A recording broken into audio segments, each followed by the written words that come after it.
Good morning, everybody, and welcome to the Kindness Flash with Jason and Orly. My name is Jason Hattrick. I'm the COO of LifeVestInside, and sadly and unfortunately, Orly is unable to make it on with us this morning, but we have a great guest in store for you. So sit back, relax, and you're going to enjoy this. But we're going to hit our weekly announcements for you first, just so you are in the loop with everything that LifeVestInside is doing right now.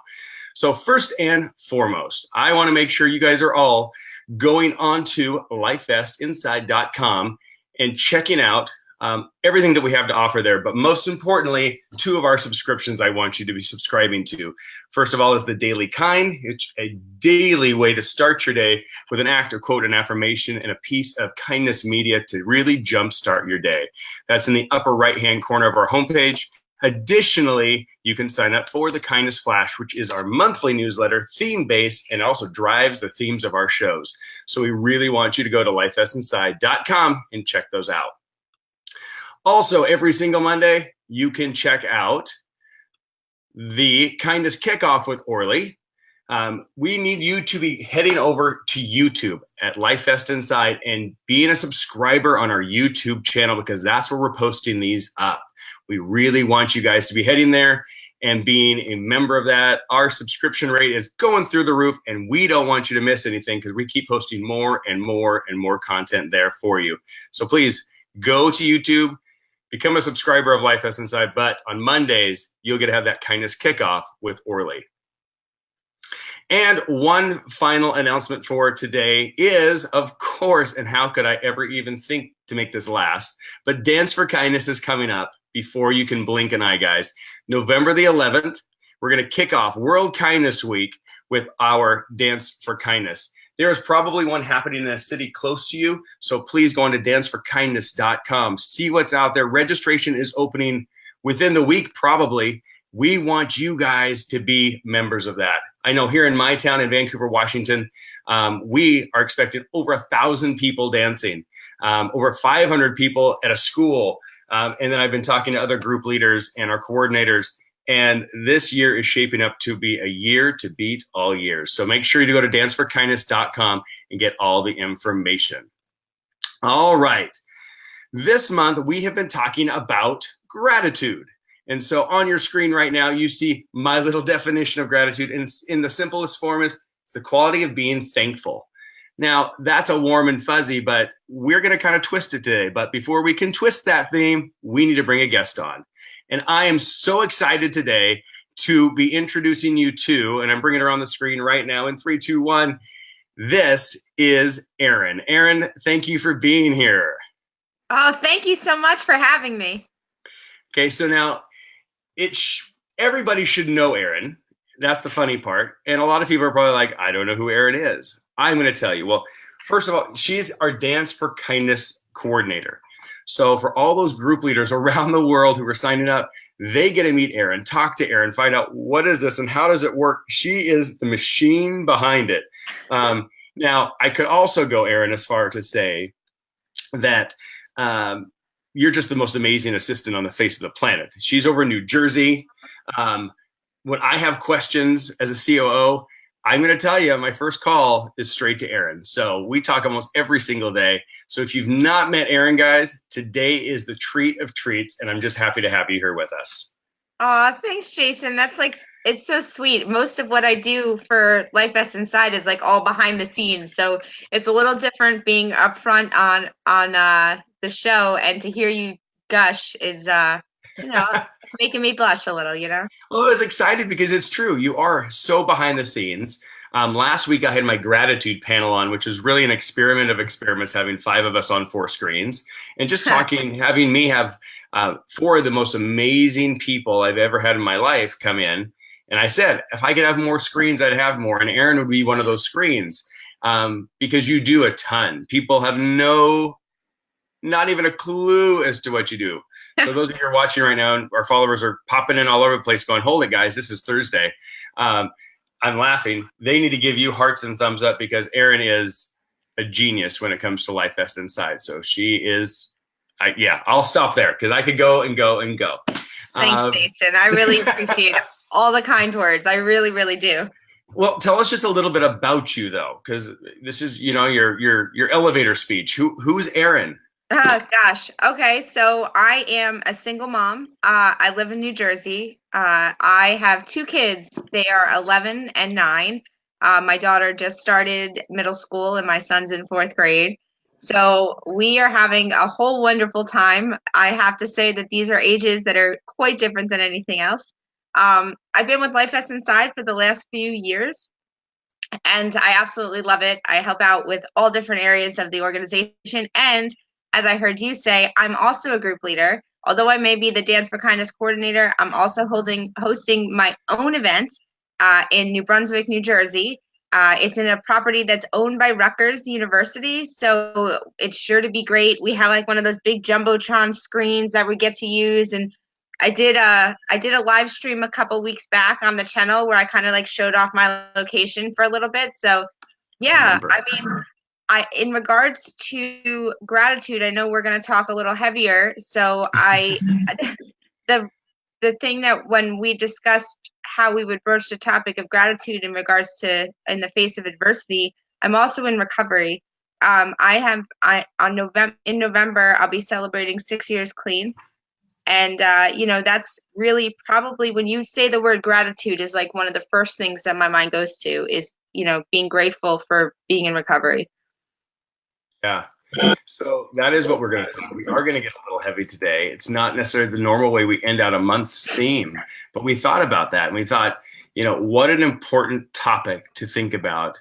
It's kind of that silver lining component because I think we do need to give gratitude in the face of struggles, adversity, hardships. What's the teachable moment? And it was really funny with one of my students yesterday. They're like, no, you can't be in times of adversity.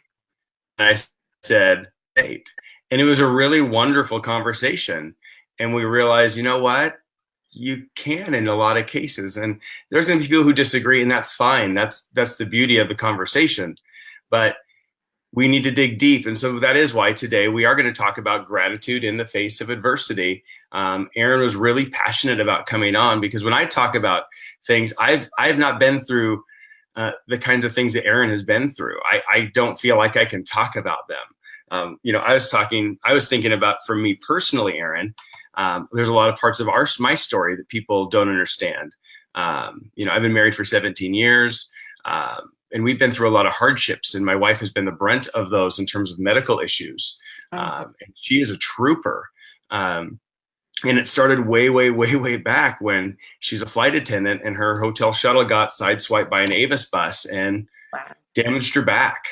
And you're thinking, oh my gosh, she's out of work now. She's had surgery after surgery until they finally had to fuse her spine. And you're wondering, why does this bad stuff, kind of this is going to be a theme, like why does that bad stuff happen to good people kind of moment? And, to bring up something that's really, really heavy, my wife used to fly out of New Jersey. And one of the planes that hit the trade towers in New York was a very common route she would fly. And because of this injury, she was grounded just 2 months prior to 9/11. Wow. And so when you want to talk about being grateful to have somebody in your life, while at the same time being horribly sad that other people have lost their lives, you do look at gratitude, and then you really take stock in what you have in those moments, and you hold family a little bit closer. Let's talk, a little bit about you, Aaron. Just pick. We had a lot of topics you were going to talk about. Just hit the one that's on your heart right now in terms of your struggles. Well, I would say like this past year has been particularly difficult.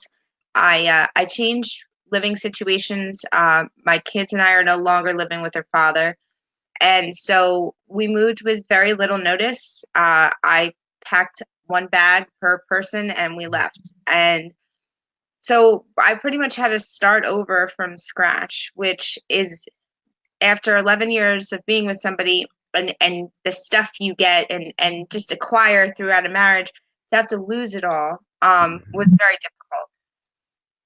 The kids having to move schools, I literally picked them up at the end of the day one day and moved them out. So that was all very tough. And I have to say, where gratitude plays in, and it's it seems so funny, but like because I'm in recovery, because I have a really strong foundation in recovery and I have a really good network of people, I had a huge group of people who really like carried me through. Now, don't get me wrong. I have friends that are outside recovery. I don't want anybody watching this to be like, wait a second, what about me?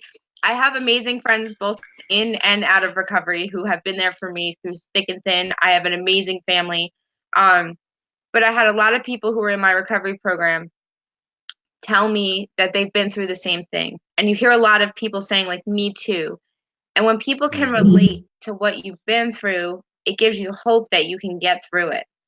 And so now I'm kind of on the flip side, right? Like now I feel like a much stronger, healthier, happier person.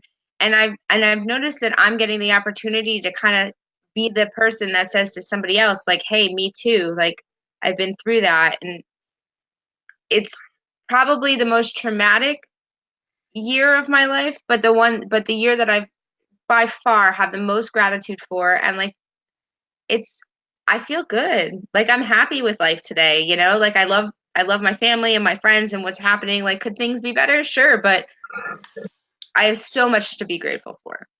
That's so cool, because it's true. We face things all the time, and we're trying to find the teachable moment. We're trying to find out, hey, this is crazy. This is earth shaking. This is, I'm taking, like you, having to leave a situation that was comfortable for you with a suitcase, and that's it. A lot of people haven't had to experience that, but so many also have. Mm-hmm. And to have that empathy and understand why kindness would be so important in a situation like this, we all need people. And I always come back to it. It's, why do I do what I do? People ask, in terms of teaching, in terms of being a former administrator for a school, for me working with LifeVestInside, for me doing what I do with law enforcement, for me doing all these things. Why do I do it? And I do it because of relationships. I do it because there are people who need people who need people. And if I can be a catalyst for that, it's the same premise behind Dance for Kindness. In my city, I'm putting on an event, me personally, so that I can have over 1,000 people show up to enjoy each other, just for kindness sake. And people think that's ridiculous and crazy and it is a little bit. But when you're standing in that moment when it actually happens, it's magical. And so to have that kind of gratitude, and I will say, Dance for Kindness can be thrown into an adversity component too. When you're planning videographers, photographers, so I'm still working on getting my site locked in. They have multiple meetings when you're using a city venue, and payments and this and that, and where I was like, naive and saying, oh, it's probably just done with a handshake and I have a great time. And I was wrong, horribly wrong. So, there are hardships and adversities in our lives, whether small or huge, but coming back to those and going, they're making us better in the long run. They're making me a better person just trying to do this event.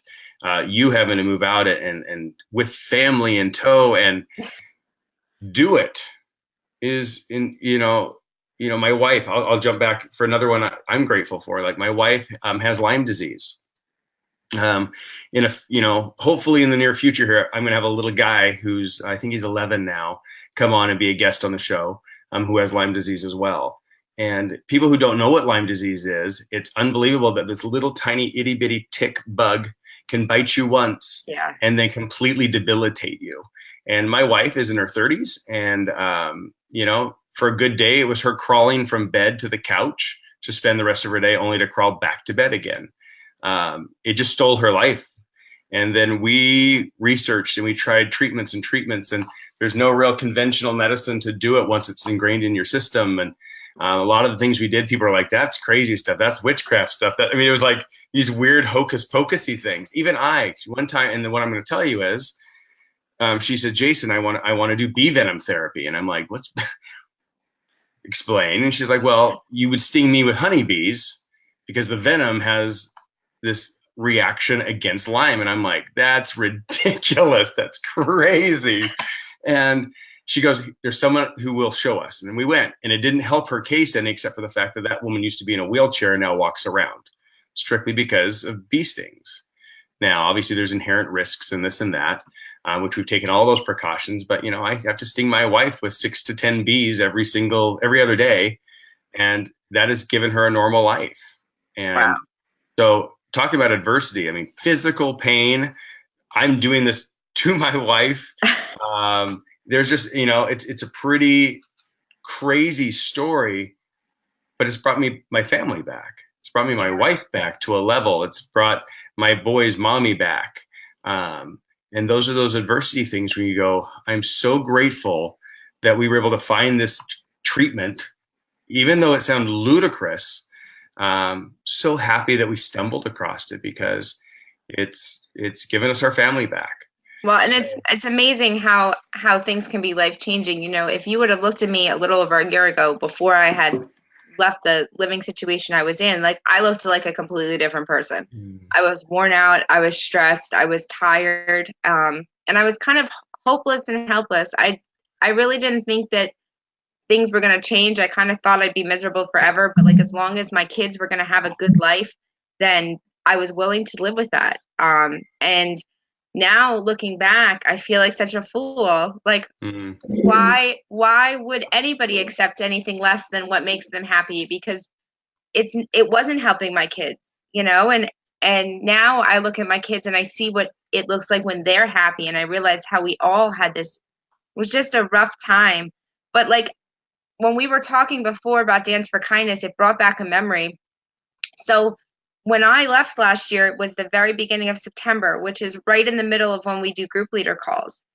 And I had done almost all of the group leader interviews last year, and many of them were done while I was in the process of this leaving. I literally was doing calls of like in a driveway of somebody else's home. I was very stressed out. I had very little time because I'm in the middle of chaos, right? And last night I got to chat with one of our group leaders, Joy, and the first thing she asked me was, how have I been? Because she was one of the calls I did back then, and she remembered like how it was, like what I'd shared about, and we had this amazing conversation, and it was so great to be able to share the journey. And I'm not in that place. I'm not in that dark place. Like, I'm living in the light, like, it sounds corny, but I really had a hard time. And our group leaders and people who are connected with the organization, like, really reached out. Like, Orly was there and understood that I was going through a lot. And I had so much support between, LifeVestInside, my recovery network, my family, my friends on the outside. Like, the gratitude I have for the people in my life is unmatched. I really can't say enough, and so for anybody who's watching, if I've ever spoken to you at all, typed to you, talked to you, anything, that you have had some sort of positive effect on my life in this last year, 100%. I could not have done what I did and stayed in this place without all the amazing people that I have in my life. And, so I just want to say thank you to everybody, whether you had one sentence conversation with me or were like there when I cried on the phone for hours. Like, all of these people, like, I don't know, I have the gratitude I do now because of people like that.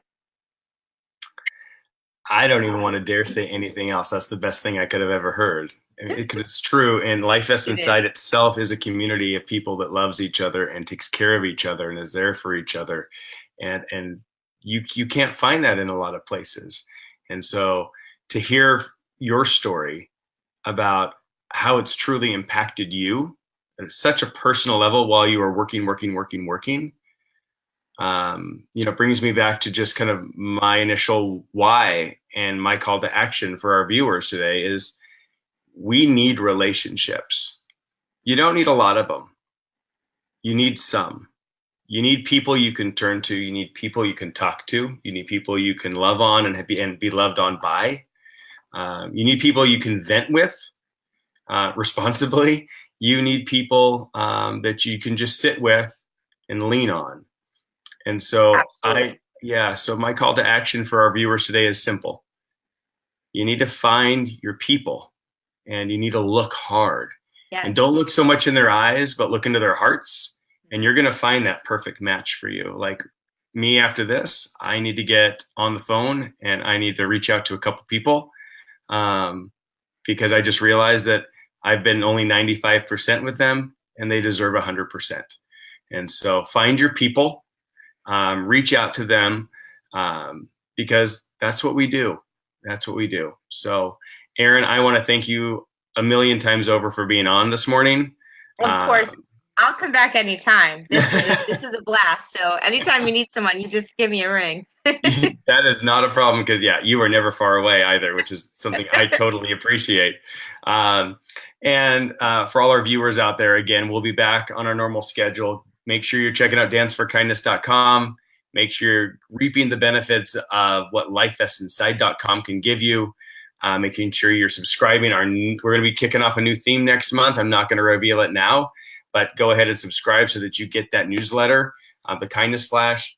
And then, we're just excited to have you as part of our family, guys. So from Aaron, from myself, and from Orly, all the way over in Israel, we want to thank you for being on this today. And just remember, guys, that it truly is kindness that does keep our world afloat. Have a great week.